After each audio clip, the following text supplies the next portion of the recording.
Shalom adik-adik semua.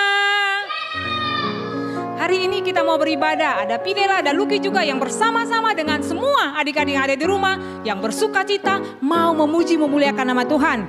Kakak percaya adik-adik yang semua yang ada di rumah sudah duduk dengan tenang. Siapkan Alkitabnya. Tidak ada lagi yang jalan-jalan, bahkan tidak ada lagi yang tidur-tiduran.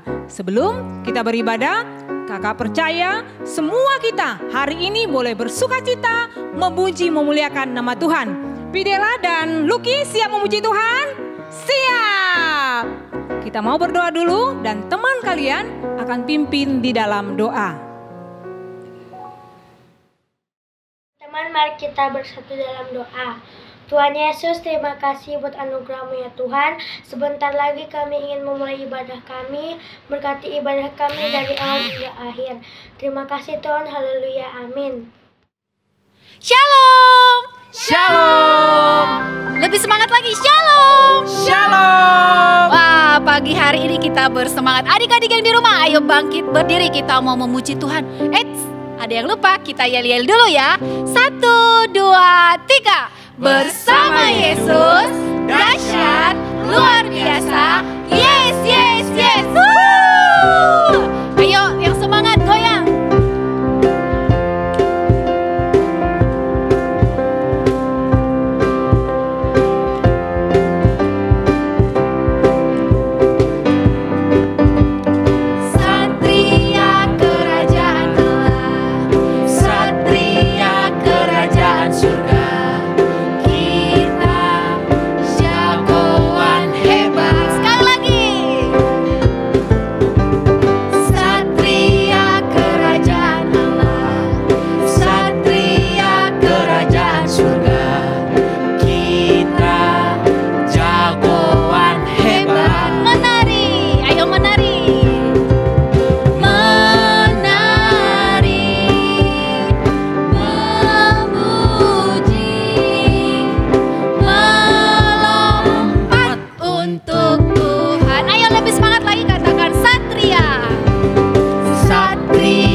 Ayo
adik-adik yang di rumah, kakak persilakan untuk duduk kembali. Kita mau menyembah Tuhan. Kita katakan, ku ingin dengar cerita.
Sebelum kita mulai firman Tuhan hari ini, mari kita sama-sama berdoa. Lipat tangannya, tutup matanya. Sikap berdoa. Tuhan Yesus, selamat pagi. Terima kasih buat berkat Tuhan kepada kami semua. Kalau sebentar kami akan mendengarkan firman Tuhan, biarlah Tuhan yang pimpin, Tuhan yang siapkan supaya kami dengar-dengaran dan melakukan firman Tuhan. Terima kasih Tuhan, hanya di dalam nama-Mu kami sudah berdoa dan mengucap syukur. Haleluya. Amin. Shalom semuanya. Shalom adik-adik di rumah, shalom, shalom. Mana nih? Shalom, shalom. Boleh angkat tangannya? Oke, luar biasa. Kakak mau tanya, siapa adik-adik di rumah yang gak pernah bolong sekolah minggu online-nya? Siapa? Wah, gak pernah bolong semuanya. Siapa yang gak pernah bolong baca Alkitabnya? Siapa? Wah, angkat tangan semuanya. Oke, kalau kayak gitu kakak yakin dan percaya bahwa adik-adik sekolah minggu GB Sukacita kenal banyak tokoh-tokoh Alkitab. Ada siapa aja coba sebutin? Ada Abraham. Ada siapa lagi? Ada siapa? Ayub. Ada siapa lagi? Ada Paulus, ada Ruth. Minggu kemarin ada siapa? Ada Yosua. Kalau yang paling kalian suka tokoh Alkitab siapa sih? Tuhan Yesus. Luar biasa. Ada lagi? Oh, ada Ruth katanya. Oke. Hari ini kakak mau cerita tentang salah satu tokoh kesukaan kakak. Dia seorang perempuan di perjanjian lama. Dia seorang ratu. Dia seorang ratu yang cantik, pintar, dan takut akan Tuhan. Dia Tuhan pakai untuk tujuannya menyelamatkan bangsa Yahudi. Siapa? Ada yang tahu? Dia Esther atau Ratu Esther. Pasti udah pada kenal kan ya? Coba, kira-kira kalau gitu mau kenalan dulu atau enggak? Kenalan dulu lah ya. Kita kenalan sama Ratu Esther. Esther adalah seorang yatim piatu. Gak punya papa, gak punya mama. Dia dari kecil dirawat sama pamannya. Namanya siapa? Mordekai. Mordekai sayang banget sama Esther. Dia menganggap Esther seperti anaknya sendiri. Mereka berdua tinggal di satu kerajaan. Kerajaannya namanya Kerajaan Persia. Kerajaan Persia saat itu dipimpin sama Raja Ahasiweros. Raja Ahasiweros punya ratu. Ratunya namanya Ratu Wasti. Tapi suatu hari Raja Ahasiweros marah sama Ratu Wasti. Kenapa kira-kira? Oh, ternyata Ratu Wasti menolak perintah raja. dia nggak datang ke pertemuan padahal udah diundang sama raja. Karena itu Raja Ahasiweros sangat marah. Dia memanggil semua penasehat raja. Cepat kemari, ratu melanggar perintahku. Apa yang harus kita lakukan?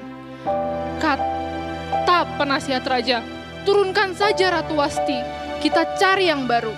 Oke siap, kata raja. Kalau seperti itu, turunkan Ratu Wasti, kita buat undangan. Kita sebarkan pengumuman ke seluruh kerajaan bahwa raja akan memilih ratu baru menggantikan Ratu Wasti. Saat itu, Haman salah satu penasihat raja, pergi menyampaikan bahwa, hei perempuan-perempuan di kerajaan Persia, cepat kalian harus siap-siap. Saat ini raja sedang mencari permaisuri ratu baru untuk menggantikan Ratu Wasti. Saat itu saudara Esther, pamannya siapa tadi namanya? Mordekai, mendengar berita itu. Dia lari ke rumah. Esther, Esther. Iya paman, ada apa, kata Esther? Raja Ahasiweros sedang mencari ratu baru. Kamu harus ikut mendaftar. Tapi ingat pesanku, jangan sampai ada yang tahu bahwa kamu, Esther, adalah seorang perempuan Yahudi. Dan jangan sampai ada yang tahu bahwa asal-usulmu adalah bangsa Yahudi. Karena Esther anak yang baik, perempuan yang baik, dia taat akan setiap permintaan dari Mordekai. Selanjutnya, Esther bersiap-siap. Dia berdandan, dia pakai minyak wangi. Karena saat itu pemilihan ratu dilakukan selama 12 bulan atau 1 tahun. Dari bulan pertama banyak perempuan menghadap Raja Ahasiweros, tapi nggak ada satupun yang dipilih sama raja. Bulan kedua, bulan ketiga, bulan keempat, sampai bulan ketujuh, bulan ke-8, belum ada yang raja suka untuk menggantikan Ratu Wasti. Sampai akhirnya di bulan ke-10, Esther mendapat giliran dipanggil untuk menghadap Raja Ahasiweros. Karena berkat Tuhan, Raja Ahasiweros saat melihat Esther langsung memilih Esther.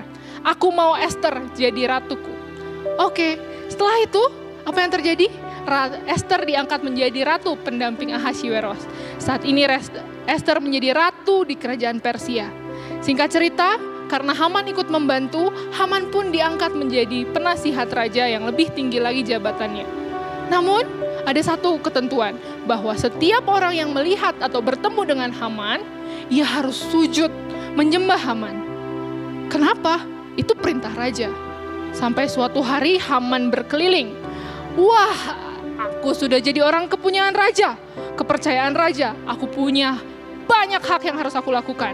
Dan semua orang yang bertemu dengan Haman, sujud menyembah Haman. Tapi suatu saat ketika dia keluar dari gerbang kerajaan, dia bertemu dengan seseorang. Semua orang sudah sujud, tapi ada satu yang belum sujud, yaitu Mordekai. Mordekai menolak sujud kepada Haman. Dan saat itu juga, Haman menjadi marah. Dia panas hatinya dan menghadap raja. Raja, ada satu bangsa yang tidak sopan kepada perintahmu. Dan aku berencana untuk membunuh orang itu dan seluruh teman sebangsanya, saudara sebangsanya. Raja yang tidak tahu apa-apa, baik Haman, aku percaya bahwa semua hal yang kau lakukan adalah baik. Tapi, apa yang terjadi? Saat Mordekai mendengar hal ini, Mordekai menjadi sedih. Mordekai takut, Mordekai bimbang, khawatir. Ini harus seperti apa? Aku dan saudara sebangsaku akan dibinasakan oleh Haman. Akhirnya Haman berlari ke kerajaan. Dengan pakaian berkabung dia bersedih, dia lari ke kerajaan. Dia teringat bahwa ada Ratu Esther. Saat itu Ratu Esther karena sudah menjabat menjadi ratu tidak bisa dihubungi atau ditemui secara langsung. Akhirnya Mordekai berkata, tolong sampaikan pesanku kepada Ratu Esther. Ratu Esther, tolong saudaramu, tolong saudara sebangsamu. Ada orang jahat yang berencana untuk membinasakan bangsa Yahudi, saudara kita. Saat itu pengawal langsung menyampaikan pesan Mordekai kepada Ratu Esther. Kira-kira apa yang dilakukan Ratu Esther? Apakah Ratu Esther tidak peduli? Aku kan udah jadi ratu ya, gak usah lah dengerin. Tapi berbanding terbalik, Ratu Esther mendengar cerita itu dan mendengar pesan dari Mordekai, ia merasa sedih. Ia merasa bahwa kenapa ini bisa terjadi? Lalu ia berdiam diri sebentar, berpikir apa yang harus aku lakukan. Oh, Esther ingat bahwa dia punya Tuhan. Ia menyampaikan kepada pengawalnya supaya diberitakan kepada Mordekai. Mordekai, kumpulkanlah semua orang-orang Yahudi yang ada di kerajaan Persia di benteng Susan. Perintahkan kepada mereka untuk berpuasa 3 hari lamanya. Berdoa kuat-kuat untukku, karena aku akan menghadap raja. Kenapa harus berpuasa dan berdoa? Kan cuma mau ketemu raja. Kenapa coba? Ada yang tahu? Ada yang tahu? Karena saat itu kerajaan Persia punya aturan bahwa siapapun yang ingin bertemu raja tidak boleh sembarangan. Ketika sembarangan bertemu raja atau menghadap raja, dia bisa langsung dihukum mati. Dengan kata lain, saat itu Esther gak dipanggil bertemu raja. Oke, berarti kita paham bahwa Esther berani mengorbankan dirinya untuk dihukum mati demi menyelamatkan bangsanya, demi membela bangsanya. Singkat cerita, Esther berpuasa dan bangsa Yahudi berpuasa selama 3 hari lamanya. Di hari keempat, Esther memberanikan diri menghadap Raja Ahasiweros. Saat itu Raja Ahasiweros sedang duduk, Esther berdiri dari jauh. Tapi apa yang terjadi? Apakah Esther dihukum mati? Enggak dong. Tuhan memakai Esther luar biasa. Tuhan melembutkan hati Raja Ahasiweros, lalu memanggil Esther dan mengacungkan tongkat emasnya yang berarti kamu boleh bertemu denganku. Lalu ditanyalah Esther, ada apa ratuku? Apa yang engkau mau? Bahkan setengah kerajaan pun akan kuberikan kepadamu. Jawab Ratu Esther, terima kasih Raja, tapi aku punya permintaan. Aku ingin besok Raja dan penasihat Raja Haman datang ke perjamuan yang aku buat. Raja yang mendengar hal itu senang. Oke, baik, besok aku akan datang ke perjamuanmu. Keesokan harinya Raja dan Haman yang berniat jahat untuk menghabisi orang Yahudi, bangsa Yahudi, ikut ke perjamuan. Raja sangat senang dijamu oleh Ratu Esther. Lalu Raja bertanya, apa yang kau inginkan ratuku? Bahkan setengah kerajaan pun akan kuberikan kepadamu. Tidak Raja, belum sekarang. Aku akan memberitahukan kepadamu besok hari ketika perjamuan. Datanglah kembali ke perjamuanku bersama Haman. Keesokan harinya, Raja Ahasiweros dan Haman datang kembali ke perjamuan yang disediakan oleh Ratu Esther. Kira-kira di perjamuan ini apa yang terjadi ya? Ratu Esther memberanikan dirinya ketika ditanya, Ratuku, apa yang kau inginkan? Bahkan setengah kerajaan pun akan kuberikan kepadamu. Ratu Esther memberanikan diri dengan bimbingan Tuhan. Dia bilang, Tuhan tolong aku. Ratu Esther bilang, Raja Ahasiweros, tolong bangsaku, tolong bangsa Yahudi, bahwa ada seseorang yang berniat jahat untuk menghabisi bangsaku. Saat itu, raja yang tidak tahu apa-apa, siapa orang yang berniat jahat seperti itu? Tidak ada. Oh, Ratu Esther langsung bilang, dia Haman yang mulia, dia Haman. Hamanlah yang memerintahkan bahwa semua orang Yahudi akan dibunuh. Saat itu Raja Ahasiweros kaget. Apa yang terjadi? Karena Raja Ahasiweros menyayangi Esther, menyayangi Ratu Esther. Akhirnya, singkat cerita, Raja Ahasiweros mengeluarkan bahwa Haman, kamu orang jahat. Kamu tidak berhak menjadi penasihat raja. Kamu akan dibunuh sama seperti rencanamu untuk bangsa Yahudi. Saat itu, Ratu Esther yang mendengar hal itu, apa yang dilakukan? Dia bersuka cita. Dia memberitakan beritanya kepada Mordekai. Mordekai, ingat, berdoa dan berpuasa kita selama 3 hari dijawab Tuhan. Bangsa kita tidak jadi dibinasakan. Bangsa kita selamat dan Haman dihukum mati. Dari cerita ini, apa yang bisa adik-adik ambil dari sikap Esther? Apa? Oh, betul. 1, kita harus peduli sama setiap saudara kita. Kita harus peduli sama papa, mama, saudara seiman, bahkan saudara di lingkungan kita dimanapun. Yang kedua, apa ya kira-kira? Oh, sama seperti Esther. Esther berani berdoa, dia takut akan Tuhan, dia bahkan menyuruh semua bangsanya berdoa, berpuasa untuk di dalam nama Tuhan Yesus supaya Tuhan mendengar apa yang menjadi keinginan dari Ratu Esther. Yang ketiga, apa kira-kira adik-adik? Apa? Oh iya, betul. Tidak hanya berdoa dan berpuasa, Esther juga berani bertindak. Bertindak seperti apa? bertindak, dia berani menghadap raja untuk membela dan menyelamatkan bangsanya. Kakak yakin dan percaya, adik-adik di rumah semuanya pasti bisa punya sikap seperti Ratu Ester. Sikap seperti apa, Kak? Ya, sikap seperti 3 yang tadi Kakak sebutkan. Dimanapun kalian berada, harus paham bahwa seperti Ratu Ester tahu bahwa Tuhan menggunakan dirinya untuk suatu tujuan besar. Karena dia tahu bahwa ia menjadi ratu adalah karena Tuhan sendiri. Kalau adik-adik di rumah harus jadi ratu dulu nggak? Enggak dong, nggak usah jadi ratu dulu. Tuhan Yesus itu Tuhan yang luar biasa. Dia selalu punya tujuan, dia selalu menggunakan anak-anaknya untuk satu tujuan besar. Singkatnya, kalau di rumah nih, di keluarga, tujuan Tuhan menciptakan adik-adik atau menempatkan adik-adik di keluarga saat ini apa sih? Ada yang tahu? Oh iya, betul. Untuk jadi berkat buat mama papa, buat adik kakak. Dengan apa? Dengan jadi anak yang rajin, jadi kakak yang baik atau adik yang baik. Yang kedua, kalau misalkan di lingkungan sekolah, oh iya lagi belajar online, ya nggak apa-apa, kita harus tetap jadi berkat, kita harus jadi garam dan terang mencontohkan ke teman-teman yang lain untuk selalu rajin belajar. Yang ketiga, kalau misalkan saat ini kita mau membela bangsa Indonesia, bisa nggak ya seperti Ratu Ester membela bangsa Yahudi? Jelas bisa dong. Gimana sih Kak caranya? Oh iya, ayo kita sama-sama belajar. Saat ini bangsa Indonesia sedang dilanda COVID-19. Oleh karena itu, ayo kita sama-sama bela bangsa Indonesia dari COVID-19. Mari adik-adik semua kita berdoa buat bangsa ini, kita berpuasa buat bangsa ini supaya setiap COVID-19, setiap pandemi yang terjadi saat ini segera berlalu. Kalau sudah berdoa, ngapain lagi ya? Oh, sama kayak Ratu Ester. Kita harus bertindak. Bertindak buat bangsa Indonesia membela dari COVID-19 apa ya? Oh jelas, ada 3 cara. Yang pertama, apa tuh?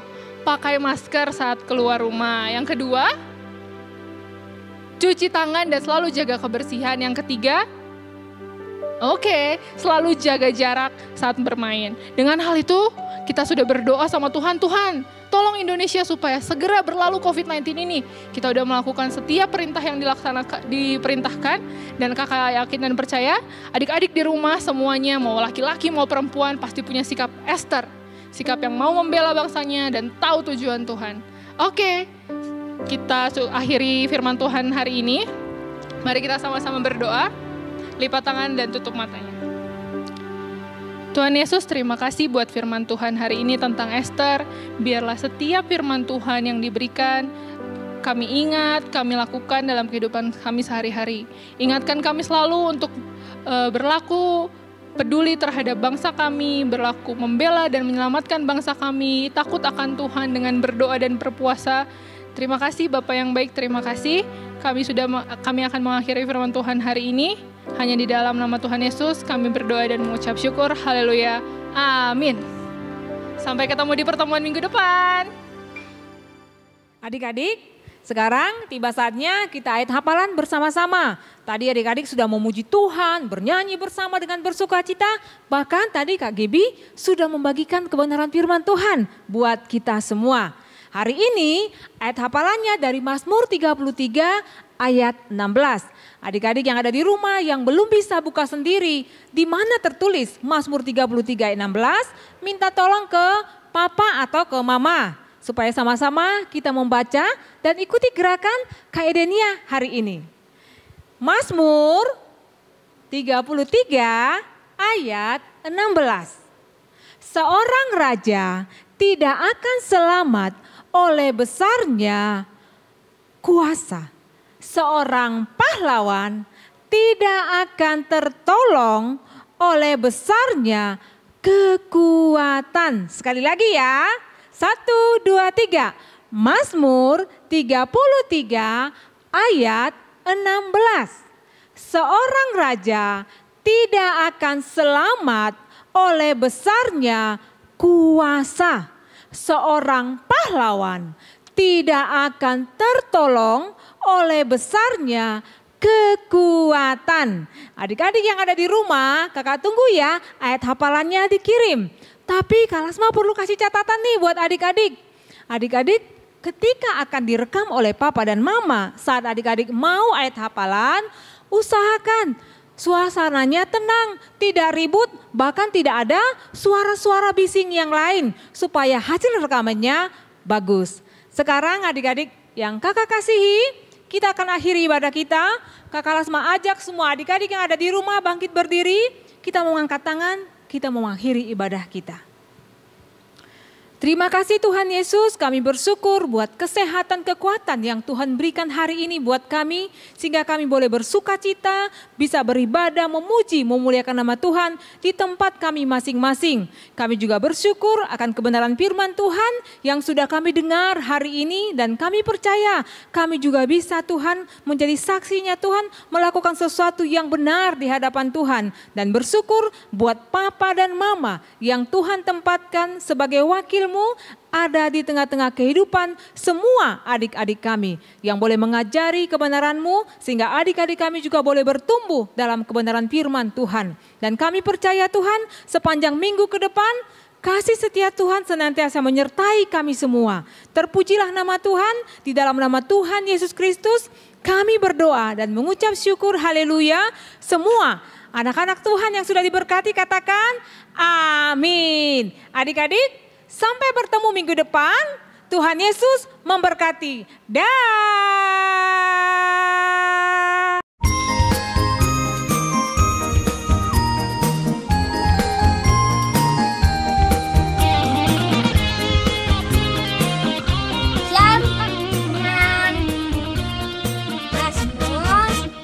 Dalam nama Yesus, dalam nama Yesus, ada kemenangan.